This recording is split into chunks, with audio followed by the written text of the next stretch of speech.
Hello दोस्तों, मेरा नाम ज्योति है और आप देख रहे हैं ज्योति एक्सप्लेन्ड।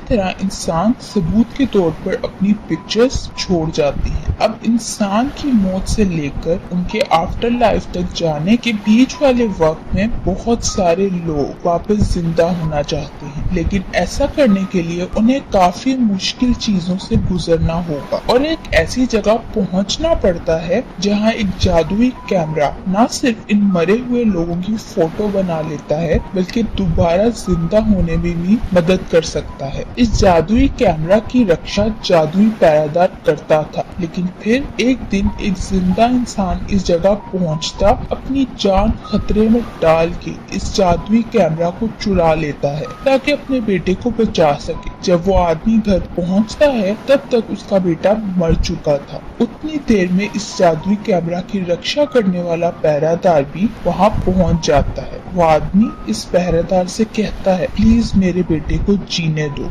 और इसे 35 साल तक की उम्र दे दो, जिस पर वो पहरेदार मान जाता है, लेकिन उसकी एक शर्त थी। वो कहता है तुम्हारे बेटे के आने वाली नस्ल में भी सबकी इतनी ही उम्र होगी और सारी जिंदगी से मौत का सामना करना होगा। वो आदमी अपने बेटे के जीवन के लिए सोचे समझे बगैर इस शर्त को मान लेता है। कहानी कई साल आगे बढ़ जाती है, जहाँ एक चर्च में कहानी का मेन लीड और उसी आदमी की पीढ़ी का एक लड़का सीओ दिखाया जाता है जो भूतों को देख सकता था। उसका मैनेजर जो एक भूत है उसे जबरदस्ती स्टूडियो ले जाने की कोशिश कर रहा था। फिर सीओ के मना करने पर वहाँ मौजूद एक और भूत नाम सीओ को उठा के स्टूडियो ले जाता है। तभी सीओ को हवा में देख वहाँ सब लोग डर जाते हैं। सीन स्टूडियो पे शिफ्ट होते हैं जहाँ सीओ दूल्हे के रूप में था। उसके सामने एक सुंदर लड़की दुल्हन बनी खड़ी थी जो 3 दिन पहले मर गई थी। उस लड़की की शादी करने की इच्छा अधूरी रह गई,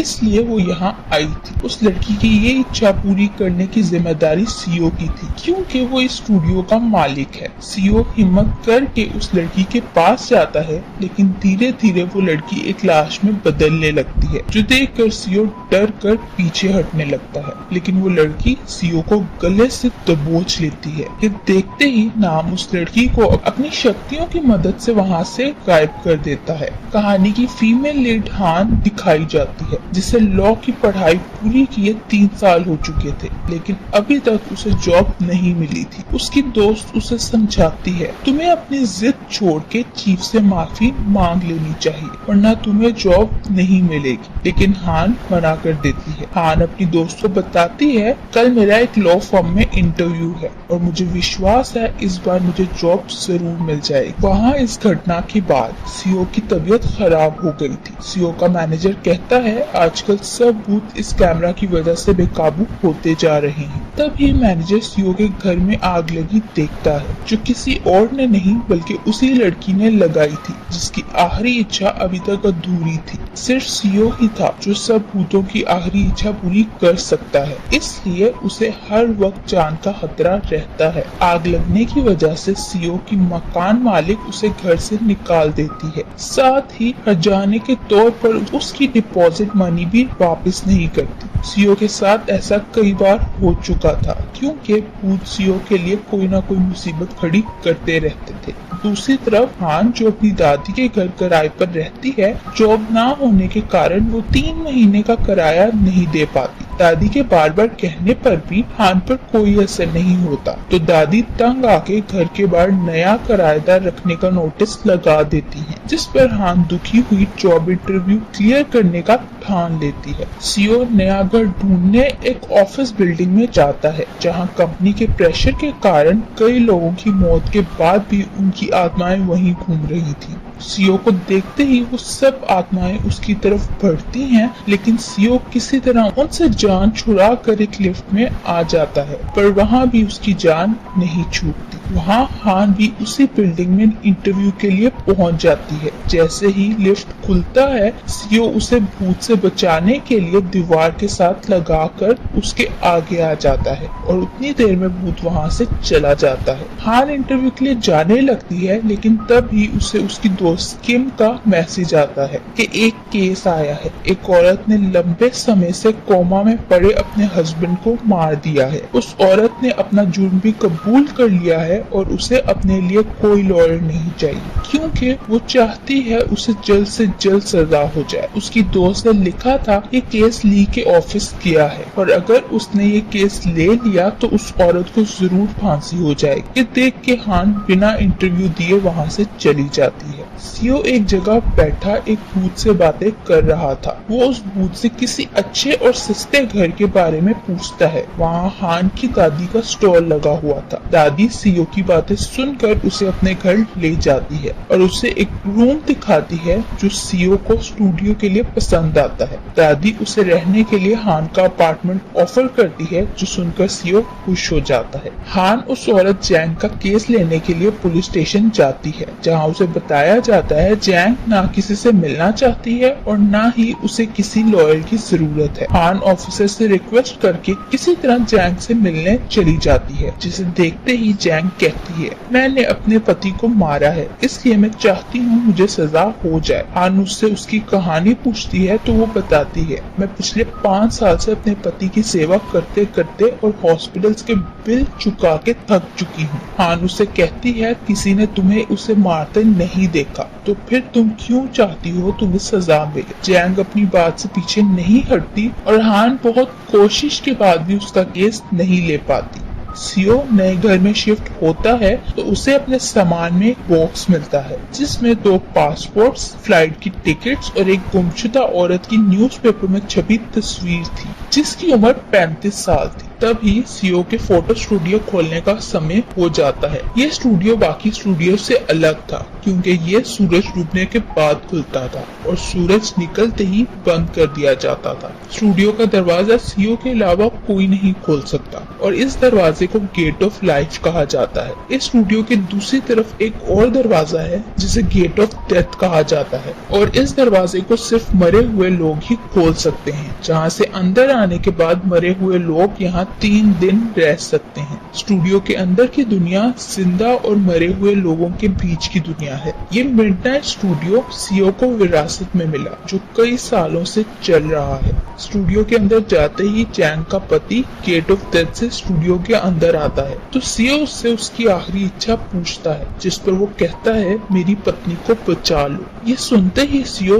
तुरंत पुलिस स्टेशन जाकर जैंग की फाइल चुरा लेता है। सीओ फाइल देखने के बाद उस आदमी से कहता है अगर तुम अपनी पत्नी को कोई मैसेज देना चाहते हो तो मैं इसमें तुम्हारी मदद कर सकता हूँ, लेकिन वो आदमी बस बार बार यही कह रहा था मेरी पत्नी को बचा लो। अगले दिन सीओ मैनेजर और नाम के साथ पुलिस को चकमा देकर जैंग के पास जाता है। वो जैंग से कहता है मुझे आपके पति ने भेजा है। सीओ से कहता है मरने के बाद इंसान जन्म से लेकर मौत तक अपनी यादें भूल जाता है, लेकिन अगर आपने ये जुर्म कबूल कर लिया तो उसकी आखिरी याद यही होगी। सीओ से कहता है अपने पति से मिलने का ये आखिरी मौका है, जिस पर जैंग गुस्से में उसका गिरबान पकड़ लेती है। तभी हान वहां पहुंच जाती है और सीओ को जैंग से छुड़वाती है। सीओ जाने से पहले जैंग को अपना कार्ड देकर कहता है हमारे पास सिर्फ 3 दिन है, इसके बाद आप अपने पति से नहीं मिल सकोगे। फिर वो हान से कहता है जैंग को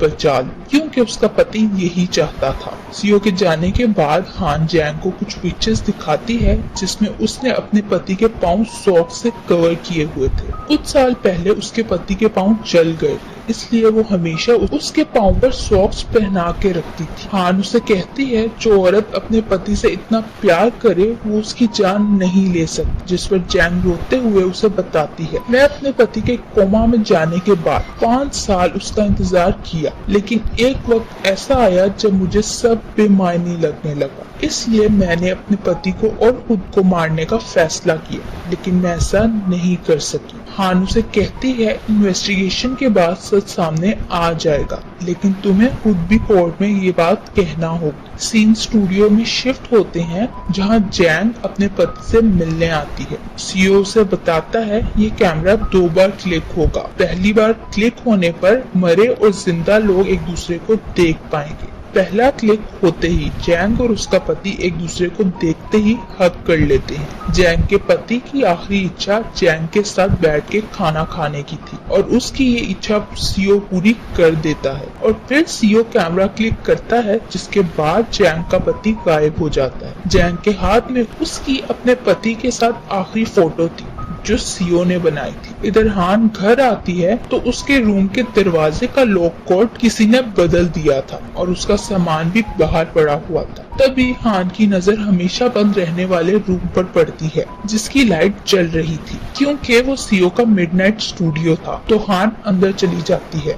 दूसरी तरफ रूम में एक और केस पूरा होने पर सीईओ कैलेंडर पर 104th डे पे क्रॉस लगा देता है। इस कैमरा पर एक शराब था कि ये जिसके पास भी रहता था वो और उसका परिवार इस कैमरा की वजह से 35 साल से ज्यादा जिंदा नहीं रह सकते थे। वहाँ गेट ऑफ लाइफ का दरवाजा हान से भी खुल जाता है। हान हैरान होकर इस जादुई जगह को देखती है, तभी सीईओ सामने से आता है और हान को देख के सोचता है क्या ये लड़की मर चुकी है। सीईओ हान को मरा हुआ समझ के इस दुनिया में वेलकम के लिए हाथ मिलाता है, लेकिन उसे हान का हाथ गर्म महसूस होता है, जिस पर वो चौंक जाता है क्योंकि मरे हुए इंसान का शरीर कभी भी गर्म नहीं होता। सीईओ को जमीन पर हान की परछाई भी दिखाई देती है, जो देख के वो समझ जाता है हान जिंदा है, लेकिन वो सोचता है हान इस दरवाजे से कैसे अंदर आ सकती है। सीईओ उसे जल्दी से इस रूम से बाहर ले जाता है। बाहर जाते ही हान उससे इस रूम के बारे में पूछती है, लेकिन सीईओ उसे वहाँ से भेजने की कोशिश करता है। हान उसे कहती है पता नहीं दादी ने मेरा अपार्टमेंट किसे रहने के लिए दे दिया है, तो सीईओ बताता है मुझे दिया है और उसे वहाँ से भेज देता है। अगले सीन में हान सीईओ के लिए लीगल नोटिस लेकर आती है, जिसके मुताबिक किसी के घर में एक किराएदार के रहते हुए आना और उसका सामान उठाकर बाहर फेंकना जुर्म है। लेकिन तभी दादी वहाँ आती हान को डांटती हैं, जिस पर हान अपना सा मुंह लिए वहाँ से चली जाती है। अगले सीन में मैनेजर सीईओ को स्टूडियो में बुलाता है जहाँ एक छोटा बच्चा बैठा हुआ था। वो इतना छोटा था कि अपने बारे में कुछ बता भी नहीं पाता। सीईओ पुलिस स्टेशन से कुछ समय पहले हुए एक एक्सीडेंट केस फाइल चुरा लेता है, जिसमें उसे बच्चे की डिटेल मिल जाती है, जिसके मुताबिक बच्चे का नाम यून है। सीईओ उस बच्चे से पूछता है क्या तुम्हारी कोई आखिरी इच्छा है, तो वो कहता है मुझे लेटेस्ट एडिशन की तलवार चाहिए। अगले दिन वो तीनों यून की इच्छा पूरी करने के लिए तलवार ढूंढने निकल जाते हैं, लेकिन वो तलवार लिमिटेड एडिशन का था, इसलिए हर जगह से खत्म हो गया था। सीईओ शाम को घर जाता है तो उसे एक टेंट नजर आता है जिसमें हान बैठी हुई थी, क्योंकि उसके पास रहने की कोई जगह नहीं थी। हान टेंट से बाहर आती है तो सीईओ को टेंट में यून भी नजर आता है, जिसे देखकर सीईओ उसे अपने साथ चलने का कहता है। हान कहती है ये तुम्हारे साथ क्यों जाएगा। सीईओ हैरान होता है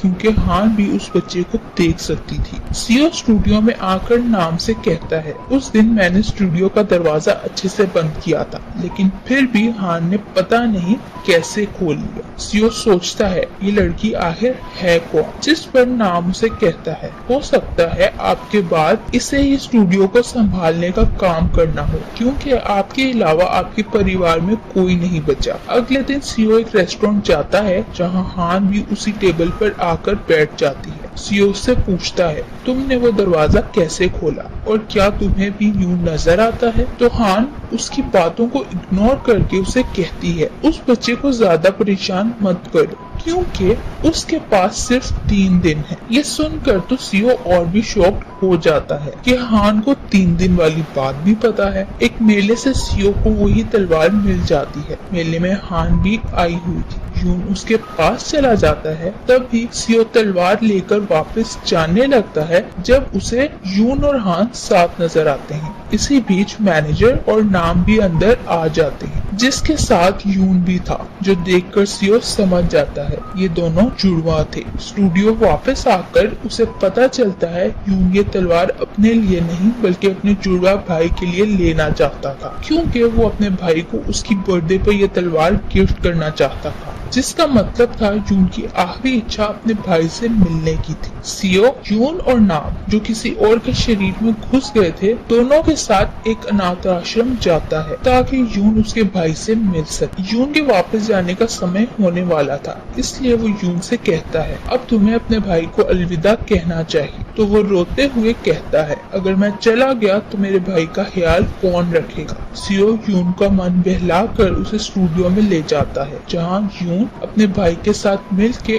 उसका बर्थडे सेलिब्रेट करता है और फिर उसे तलवार देने के बाद अपनी दुनिया में वापस चला जाता है। सीओ हान का स्टूडियो देख के सोचती है यहाँ कभी कोई कस्टमर नहीं आता। यही सोच के वो स्टूडियो की ओर बढ़ती है, लेकिन तब भी उसे अनाथ आश्रम से कॉल आती है, जिससे उसे पता चलता है यून का भाई शाम से नहीं मिल रहा। लेकिन जब वो अनाथ आश्रम जाती है उसी वक्त यून का भाई भी वहाँ पहुँच जाता है। वो हान को बताता है मैं स्टूडियो के अंदर अपने भाई से मिलने गया था, और साथ ही उसे वो तलवार और वो आखिरी फोटो दिखाता है जो सीओ ने बनाई थी, जो देखकर हान सीओ के पास जाती है, जहाँ सीओ पर बहुत सारे भूतों ने हमला किया हुआ था, जो हान को नजर तो नहीं आते, लेकिन उसके सीओ को टच करते ही वो भूत गायब हो जाते हैं। सीओ को होश आता है तो वो खुद को हान के ऊपर देखता है और उनके गिर्द एक जादुई चक्कर बना हुआ था, जो देखकर सीओ सोचता है इस लड़की में कुछ तो है। एक फ्लैशबैक दिखाया जाता है जिसमें सीओ के अंकल, जो सीओ से पहले स्टूडियो के मालिक थे, वह सीओ को 2 पासपोर्ट्स और फ्लाइट की टिकट्स देकर एक ऐसे जजीरे के बारे में बताते हैं जहां बहुत कम लोग रहते हैं। वो सीओ से कहते हैं उस जजीरे पर आबादी कम होने के कारण लोग कम मरेंगे। हमारे लिए वो जगह बिल्कुल महफूज है, इसलिए हमें जल्द ही यहाँ से निकलना होगा। लेकिन उससे पहले सीओ के अंकल को एक काम से बाहर जाना था, जहाँ जाकर वो कभी वापस नहीं आए क्योंकि उनकी मौत हो गई थी। प्रेजेंट में सीओ और हान के गिर्द एक जादुई चक्कर बना हुआ था, लेकिन इससे पहले कि सीओ कुछ समझ पाता वहाँ पुलिस आ जाती है और उसे अपने साथ ले जाती है, क्योंकि हान ने उसके खिलाफ यून के भाई को किडनैप करने की रिपोर्ट लिखवाई। पुलिस स्टेशन जाकर सीओ अपनी सफाई देते हुए कहता है मैं उस बच्चे को उसकी मर्जी से लेके गया था और सही सलामत उसे वापस भी पहुंचा दिया है। हान ऑफिसर से कहता है ये उस बच्चे को उसके मरे हुए भाई के साथ उसकी फोटो एडिट करके बेवकूफ बना रहा है, जिस पर सीओ पूछता है अगर मैं तुम्हें सच बता दूं तो क्या तुम मेरा विश्वास करोगी। ये सुनकर हान चुप हो जाती है। तभी सीओ को वहाँ बहुत सारे गुंडों के भूत घूमते नजर आते हैं, जो सीओ को वहाँ देखकर उसके पास आने की कोशिश करते हैं, लेकिन हान के साथ होने के कारण गुंडे उसके पास नहीं आ पाते, जिस पर सीओ समझ जाता है कुछ भी हो वो हान के साथ सुरक्षित है। ऑफिसर हान को बताता है अनाथ आश्रम से कॉल आई थी और उन्होंने रिपोर्ट वापस ले ली है। अंदर जाके ऑफिसर सीओ से कहता है तुम्हारे खिलाफ बहुत सारी छोटी छोटी कंप्लेंट्स दर्ज हैं, जिनमें नकली पुलिस ऑफिसर बनना, ब्लैकमेल करना और किसी के घर में जबरदस्ती घुसने जैसे जुर्म शामिल हैं। वो सीओ से कहता है मुझे कोई तुम्हारे जानने वाला चाहिए जो तुम्हारी जिम्मेदारी ले सके। ये सुनकर सीओ मैनेजर को कॉल करता है, लेकिन वो कहीं और ही बिजी था, इसलिए ऑफिसर मैनेजर के आने तक सीओ को जेल में बंद कर देता है। जाने से पहले हान उससे पूछती है तुम मरे हुए लोगों के साथ ही जुड़े क्यों मिलते हो। सीओ से कहता है क्योंकि मैं उन्हें देख सकता हूँ और उनकी फोटोज भी बनाता हूँ। लेकिन हान उसकी बात सुनकर हंसने लगती है और वहाँ से जाने लगती है, लेकिन सीओ उसका हाथ जोर से पकड़ लेता है। हान किसी तरह अपना हाथ छुड़ाकर वहाँ से चली जाती है। घर पहुँच के हान देखती है खींचातानी में उसकी वॉच टूट गई थी, लेकिन उस जगह पर उसे पुराना घाव का निशान नजर आता है। अगली सुबह मैनेजर का भूत किसी के शरीर में घुसकर सियो को छुड़वा लेता है। घर आकर सियो हान से मिलने जाता है, लेकिन वो अपने टेंट में नहीं थी। सियो उसकी दादी से पूछता है तो वो बताती हैं हान ने बचपन में अपनी आंखों के सामने अपने मॉम डैड को मरते हुए देखा था,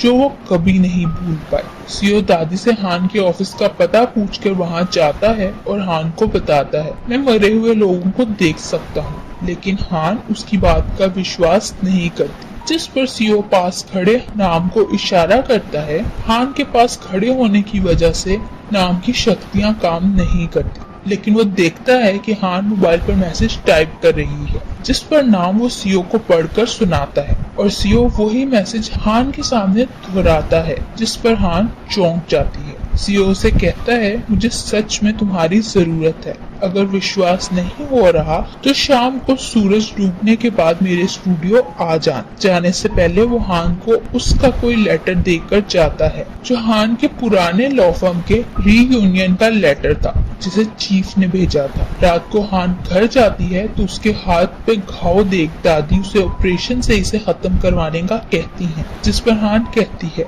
ये एक ही तो सबूत है उस हादसे में जिंदा बचने का। इधर सीईओ मैनेजर और नाम के साथ स्टूडियो की सफाई कर रहा था, क्योंकि आज यहाँ हान ने आना था, लेकिन तब ही वहाँ गेट ऑफ डेथ से उस चर्च का फादर अंदर आ जाता है जहाँ सीईओ जाता था। फादर सीईओ को अपनी आखिरी इच्छा बताते हुए कहता है मैं एक वीडियो डिलीट करवाना चाहता हूँ, क्योंकि अगर वो वीडियो लीक हो गई तो बहुत बुरा होगा और मेरी इतने सालों की कमाई इज्जत मिट्टी में मिल जाएगी। नाम रात को चर्च का मैप चुरा लेता है और वो प्लान करते हैं कि कल जब फ्यूनरल में सब बिजी होंगे तो वो लोग वहाँ जाकर वीडियो डिलीट कर देंगे। सीईओ के बुलाने पर हान स्टूडियो आती है और दरवाजा खोलते ही वो तीसरी दुनिया में पहुंच जाती है, जहां उसे सीईओ नजर आता है। सीईओ उसे स्टूडियो में लगी फोटोज के बारे में बताता है। ये सब फोटोज पिछले 100 साल में मेरे परिवार ने खींची हैं। वो बताता है मेरा काम मरे हुए लोगों को यहाँ लाना है और ये दुनिया दो दुनियाओं को जोड़ती है। फिर वो कहता है जिस दरवाजे से तुम अंदर आई हो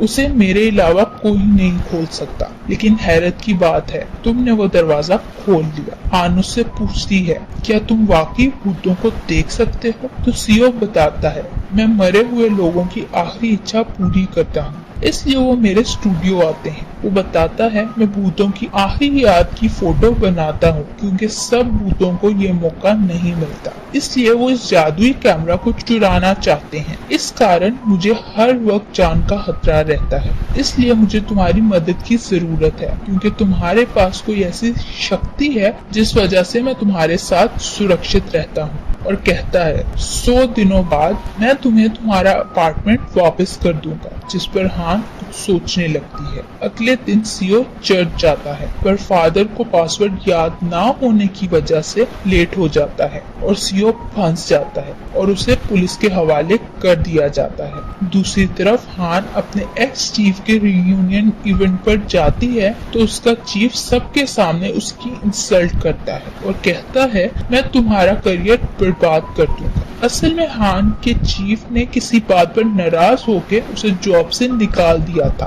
और बाकी लॉ फर्म्स में भी यही कहा था कि इसे कोई जॉब ना दे। हान वहाँ से कुछ भी कहे बगैर निकल जाती है और तब भी उसे पुलिस स्टेशन से कॉल आती है, जिससे उसे सीईओ के बारे में पता चलता है, जो हान को पुलिस स्टेशन बुला रहा था। हान पुलिस स्टेशन जाती है, जहाँ ऑफिसर सीईओ से कहता है अगर तुमने अपनी सफाई में कुछ ना कहा तो तुम्हें जेल में डाल दिया जाएगा। जिस पर सीईओ कहता है मुझे फादर ने अपने लैपटॉप से कोई फाइल डिलीट करने का कहा था। उसकी बात सुनकर चर्च के बाकी फादर्स उसे कहते हैं अगर तुम फादर के लैपटॉप का पासवर्ड खोल लो तो हम तुम्हारा विश्वास कर लेंगे। सीईओ फादर की तरफ देखता है, जो किसी तरह अपना पासवर्ड याद करके सीईओ को बताते हैं, तो सीईओ पासवर्ड लगा देता है। पासवर्ड खुलता देखकर सब हैरान हो जाते हैं। सीओ फादर की वो वीडियो खोलता है जो फादर के फेवरेट म्यूजिक बैंड की थी। फादर को लगता था अगर उनके लैपटॉप में किसी ने ये वीडियो देख ली तो सब उन्हें गलत समझेंगे, लेकिन ये सिर्फ फादर का डर था और इस तरह फादर का प्रॉब्लम भी सॉल्व हो जाता है। अगले दिन दादी हान के चीफ की लॉ फर्म में जाती हैं, लेकिन चीफ दादी की बात नहीं सुनता। सारा दिन हवार होने के बाद दादी जब घर जाने के लिए बस से उतरती हैं तो गिर जाती हैं। दूसरी तरफ हान को एक ही दिन में 3 केसेस मिल गए थे। तभी उसे दादी के नंबर से कॉल आती है, जो सुनकर वो तुरंत कहीं जाने के लिए निकलती है। इधर रात को स्टूडियो में सीओ को इस बार गेट ऑफ डेथ से हान की दादी अंदर आती दिखाई देती है। सीओ हान के पास जाता है और उसे दादी के बारे में बताता है, लेकिन हान इस सच को नहीं मानना चाहती थी कि दादी उसे छोड़कर चली गई है। हान फ्यूनरल में जाती है तो पुलिस वाले उसे दादी का सामान देते हैं, जिसमें हान को वो भी नजर आता है जो उसकी दादी चीफ के लिए ले गई थी। ये देखकर वो और रोने लगती है। दूसरी तरफ सीओ सो रहा था जब दादी का भूत उसे जगा देता है और उसे एक काम करने के लिए कहता है, लेकिन सीओ मना कर देता है। दादी उसे कहती है, मैं जानती हूँ तुम्हें किसी काम में हान की मदद चाहिए। दादी उसे लालच देते हुए कहती है, अगर तुम मेरा काम कर दो तो मैं हान को तुम्हारी मदद करने के लिए मना सकती हूँ। जो सुनकर सीओ तुरंत मान जाता है, क्योंकि हान ने अभी तक उसे कोई जवाब नहीं दिया था। उधर हान दादी के सामान में दादी का बैग ढूंढती है, लेकिन उसे नहीं मिलता। वो सीसीटीवी फुटेज देखती है जिसमें उसे दादी का बैग हवा में अपनी जगह से बाहर की ओर जाता नजर आता है, जिस पर हान समझ जाती है ये किसका कारनामा है। हान स्टूडियो जाती है और सीओ से कहती है, मैं जानती हूँ दादी यही है। तो सीओ कहता है वो यहाँ नहीं है। सीओ को दादी ने अपने बारे में हान को बताने से मना किया था। हान दादी को देख नहीं पा रही थी, लेकिन वो जानती थी उसकी दादी यही है, इसलिए वो रोते हुए दादी को मनाने की कोशिश करती है। हान की दादी सीओ के साथ उस जगह जाती है जहाँ वो स्टॉल लगाती थी। दादी कहती है, मैं हमेशा लोगों को उनके बुरे वक्त में याद रखती थी, ताकि मेरे इस दुनिया से जाने के बाद वो सब भी हान को याद रख सके, क्योंकि मेरे बाद उसका इस दुनिया में कोई नहीं है। सीओ दादी को पूछता है कि आप हान से बिना मिले वापस जाना चाहती हैं? तो दादी कहती है, हान अभी तक अपने मॉम डैड का एक्सीडेंट नहीं भुला पाई, इसलिए मैं नहीं चाहती वो मुझे भी ना भूल पाए। दादी की जिद के सामने सीओ भी हान की मदद नहीं कर सकता था। दूसरी तरफ हान अपनी दादी की डायरी देखती है जिसमें वो पैसों का हिसाब लिखती थी, लेकिन जैसे ही वो डायरी खोलती है उसकी आंखों में आंसू आ जाते हैं। डायरी में कोई हिसाब नहीं था, बल्कि दादी ने हान के साथ बचपन से लेकर अपनी मौत तक जो भी पल बिताए थे उसके बारे में लिखा था। हान दादी के लिए एक सरप्राइज प्लान करती है, जिसमें वो दादी के साथ बसंत का मौसम मनाने वाली थी। रात को दादी वहाँ आती है तो ये सब देख के इमोशनल हो जाती हैं। जैसे ही सीओ पहली पिक्चर क्लिक करता है, हान को दादी नजर आने लगती है। वो दादी के साथ बहुत सारी बातें करती है। फिर दादी को अलविदा कहने का समय आता है तो हान फिर से रोने लगती है, और तभी सीओ हान और दादी की फोटो क्लिक करता है तो दादी वापस चली जाती है। हान उदास थी, लेकिन साथ ही खुश भी थी कि उसने दादी के आखिरी पल उनके साथ बिताए। रात को सीओ सोच रहा था उसने दादी की इच्छा को इग्नोर करके हान की बात क्यों मानी। सीओ ने न सिर्फ हान को दादी से मिलवाया, बल्कि पहली बार किसी भूत की स्टूडियो से बाहर फोटो खींची थी। अगली सुबह हान सीओ से मिलती है और उसे पूछती है, मुझे ये भूत दिखाई देना कब बंद होंगे? जिस पर सीओ हैरान हो जाता है, क्योंकि उसके अलावा और किसी को भूत नजर नहीं आते थे। हान उसे बताती है, मुझे यहाँ चलते सब भूत नजर आ रहे हैं। हान सीओ को ये सब बता के वहाँ से जाने लगती है तो सीओ से कहता है, तुम्हें अभी बाहर नहीं जाना चाहिए। जिस पर हान उसे याद करवाती है कि उसके पास भूतों को दूर रखने की शक्ति है। सीओ को फिर भी उसकी चिंता हो रही थी, इसलिए वो हान को भूत भगाने वाले कुछ मंत्र बताता है और उसके मोबाइल में अपना नंबर सेव करके कहता है, कोई मुश्किल हो तो मुझे कॉल कर लेना। सीओ मैनेजर और नाम से कहता है। हान ने पहले स्टूडियो का दरवाजा